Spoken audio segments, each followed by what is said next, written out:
Glencoe is a stunning landscape photography location and a place that I used to come to quite a lot during my formative years of landscape photography.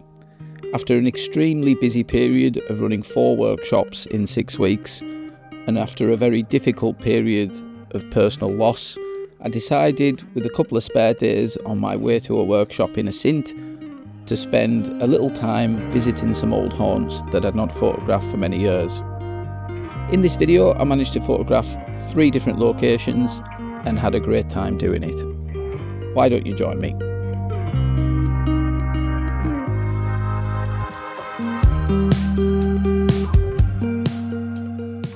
Morning folks, you join me from a very cold and crisp Glencoe. I'm on my way up to run a workshop up in Asint, and I had a couple of spare days and thought, why not come to a place that I've not photographed for a long time and do some nice, easy, relaxing photography. So the plan this morning is to head up to Rannoch Moor and have a look at a little section of the River Coupall that I was looking at last night on my way in. Hopefully this morning it should be nice and frosty, maybe a little bit of ice in the river, that sort of thing. I'm going to try and catch the first light hitting the buckle. It looks pretty promising at the minute, fairly clear skies, but hopefully a little bit of cloud will build in. Let's see how we get on.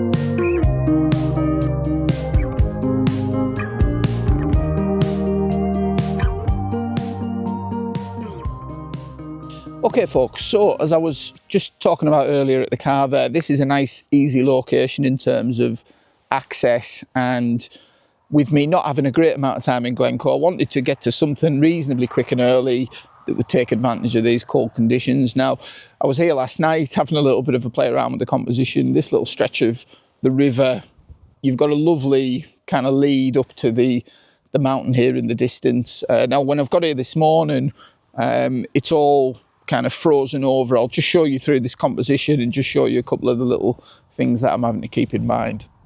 Okay, so this is my shot, and as you can see, as I'm kind of wading around here, that we've got a lot of ice, which is lovely for this shot, but it's been a little bit tricky placing the tripod, and when I've been doing that, I'll just show you the tripod legs here.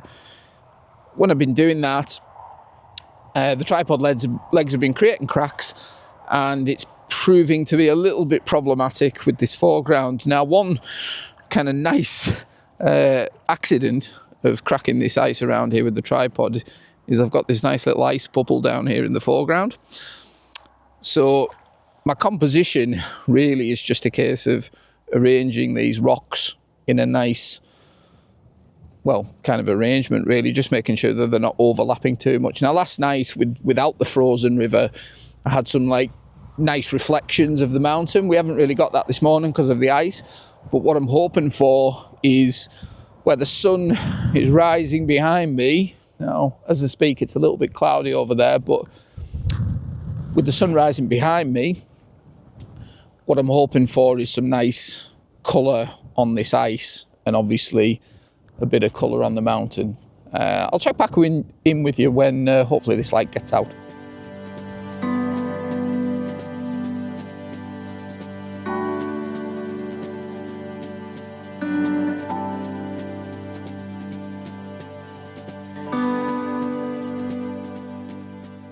So as you can probably tell from the light on my face, we're now getting a lovely bit of light on the top of the buckle. I'm just going to keep taking shots here while the light improves. What I'm also just keeping in mind is the clouds behind, because yes, the light is nice on this mountain. What I would like, there is some low lying cloud to the right of the buckle here, that if I can get them to line up with light on the mountain and the clouds behind, that would be ideal. Yeah, but in terms of the kind of technical stuff, we've got the case polarizer on here. We're at about 19mm f11, all the usual gubbins for a wide angle shot. And I'm taking a 2-shot bracket here actually, because it's still quite bright in the sky here, so I'm just making sure that we've got the full dynamic range of the scene captured. So this has been a nice little start to the morning. I'm going to take a few of these and then I'm going to head back for breakfast.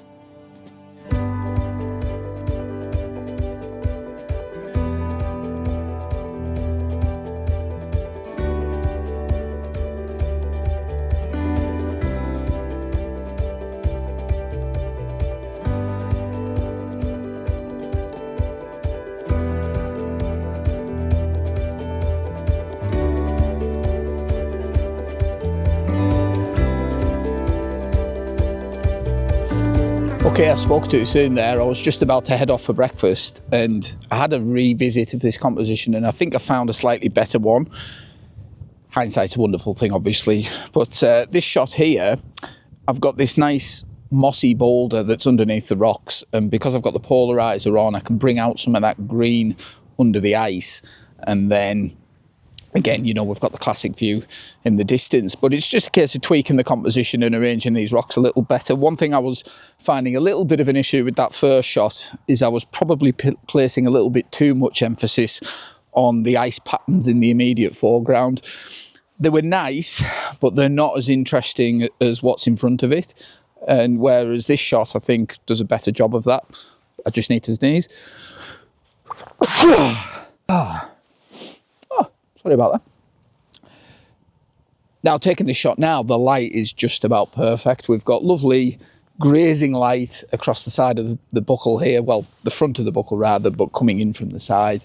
And then we've also got that cloud behind that I was after before. Now, in the other shot, the cloud did get out and it got to where I needed it to, but this is much better. The cloud's thickened up a little bit and we're getting a nice bit of contrast on the scene as well. So I think this is the better shot. So here it is.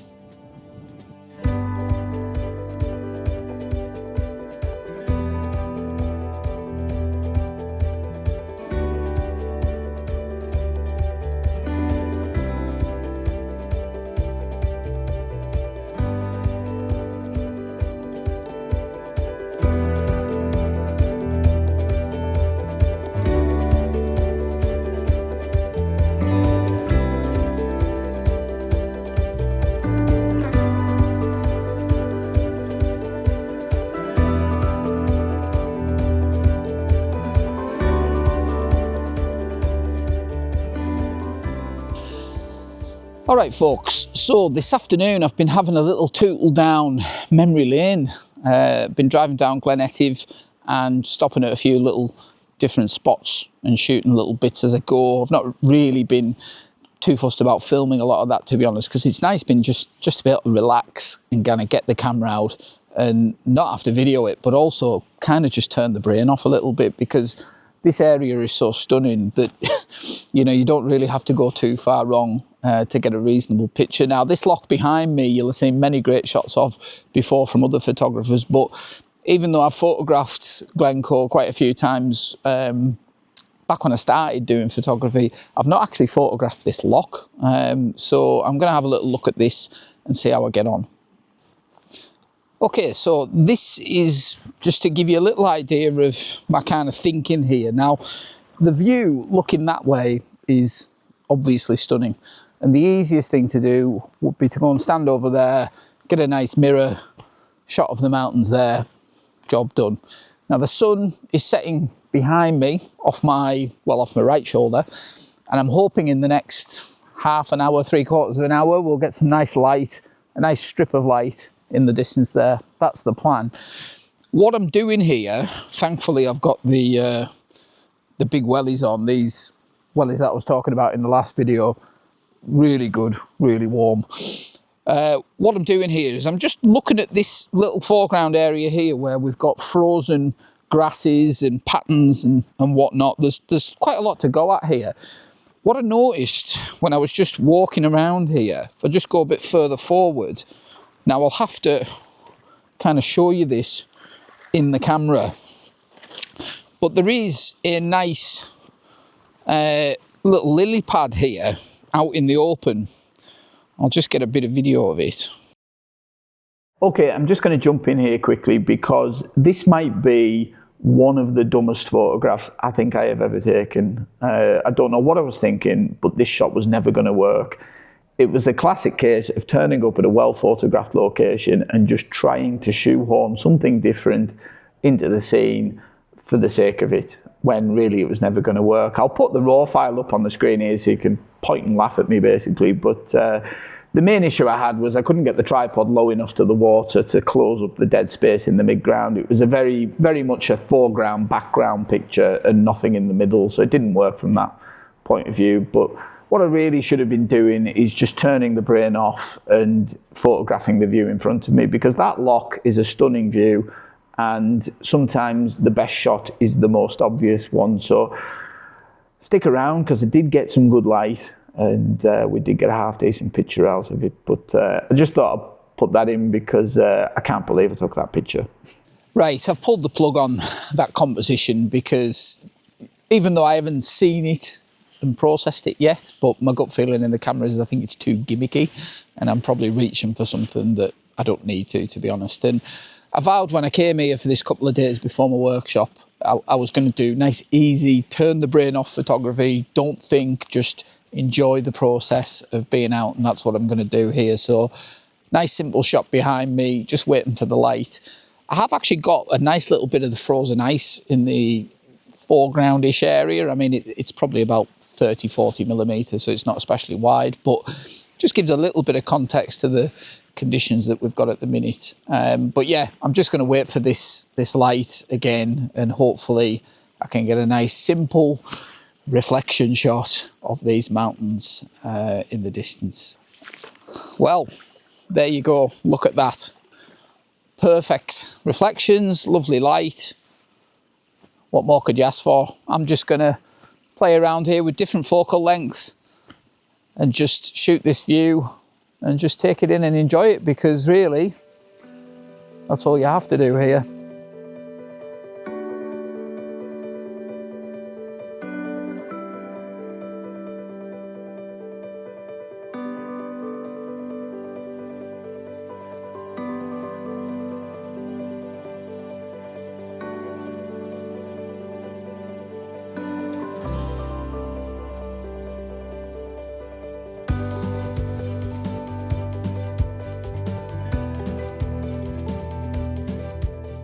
After this, I drove to the end of the Glen, down to the shores of Loch Etive, where I was greeted with a gorgeous sunset and some lovely light striking the side of the mountains. I managed to grab a couple more images here. Here they are.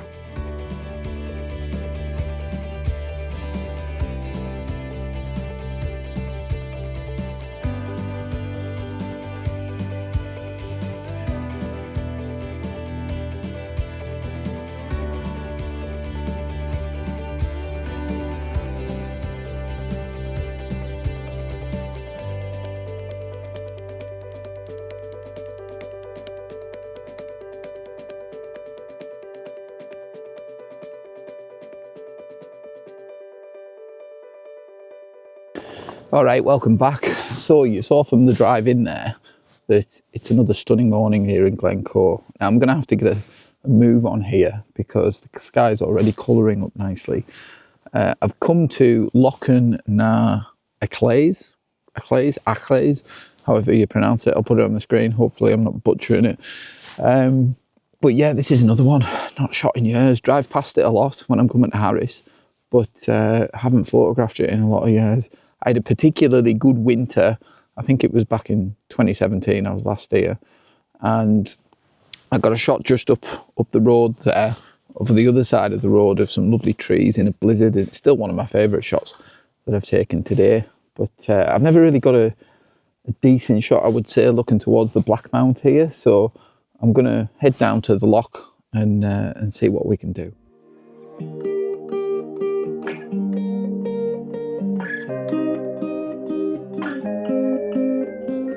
Okay, so I've got down here and it is bitterly cold. I've got about 10 layers on and I look like the Michelin man, but anyway, I'm nice and warm, which is the main thing. I probably should have been here a little earlier, to be honest, because the sky was really pink earlier than I was expecting, and really I should have been down here with the composition already set up. But I did manage to fire off a couple of frames here with this shot, looking towards the Black Mount, with the first little thin bit of light hitting the top of it. Now, the cloud, as I speak, is just thickened up where the sun is rising, but there is some patches in it, so hopefully it should get above that and give me a nice shot of this view with a bit of light on it. What it does mean though is it's going to give me a little bit more time just to assess a couple of other compositions along the shoreline here. I really like this image. It was tinged with a little bit of disappointment in that I missed the peak of the colour by about 10 minutes in the sky. However, the light on the mountain in the distance, that's as good as it got, so I was pleased to have captured this at least. Ideally, I would have liked to have gotten a little bit closer to the foreground grasses. However, as you can tell, this is all sheet ice in front of me, and if I'd risked going any closer to the grasses, I would have broken the ice and ruined the foreground. But all in all, a pretty decent start.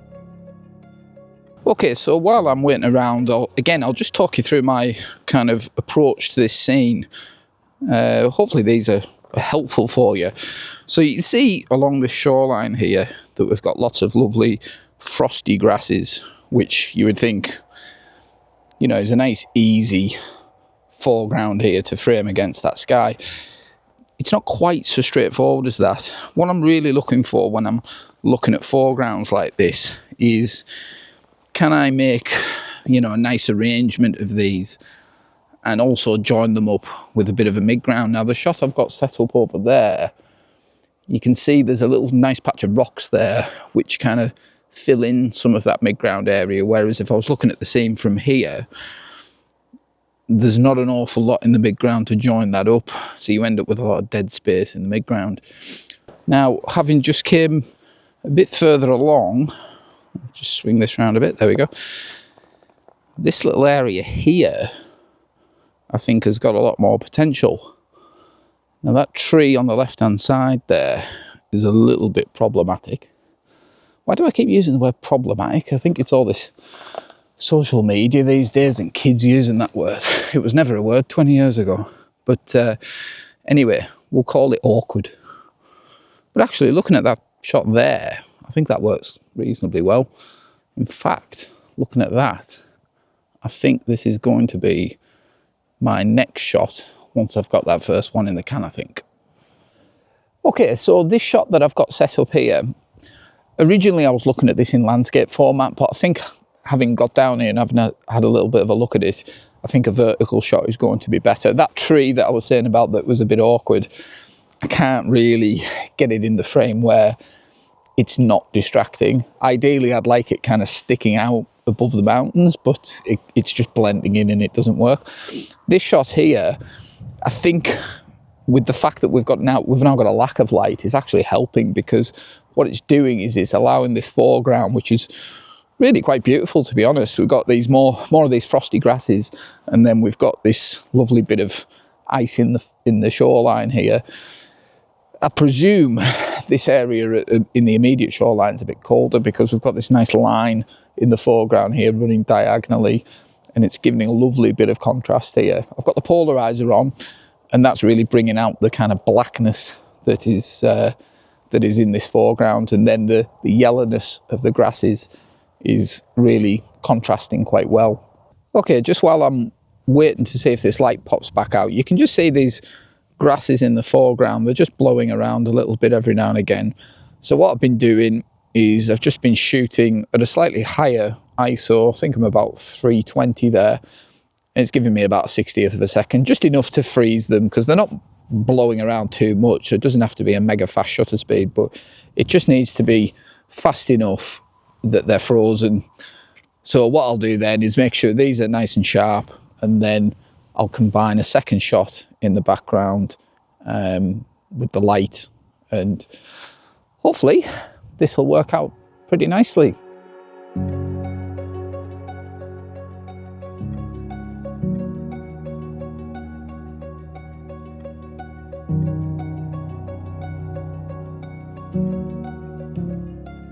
Okay, I think that'll do for my shooting here in Glencoe. It's been a lovely couple of days.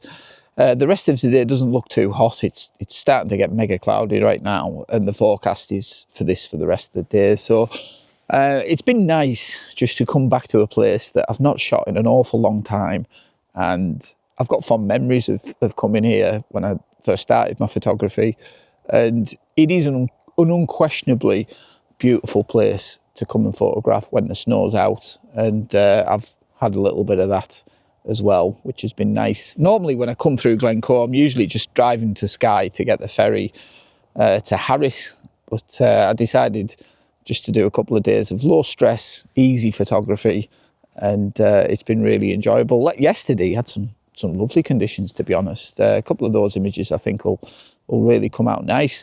Now, I mentioned earlier in the video, I'm on my way to Sint to do a workshop. I've got a couple of spare days before the workshop starts, so I'm planning on doing a bit more filming up there and hopefully get a little bit of hiking done, because as much as these lovely kind of low level walks around here are, I'd like to get up and see a viewpoint. So not quite sure what hill I'm going to hike up, but probably Stack Polly and maybe a couple of others. But anyway, hopefully the weather gods will play ball and we get some good stuff in a Sint. But I hope you've enjoyed this video, and I'll have a lot more stuff coming in the next few months as photography season really starts to kick in. But anyway, take care, and I'll see you on the next one.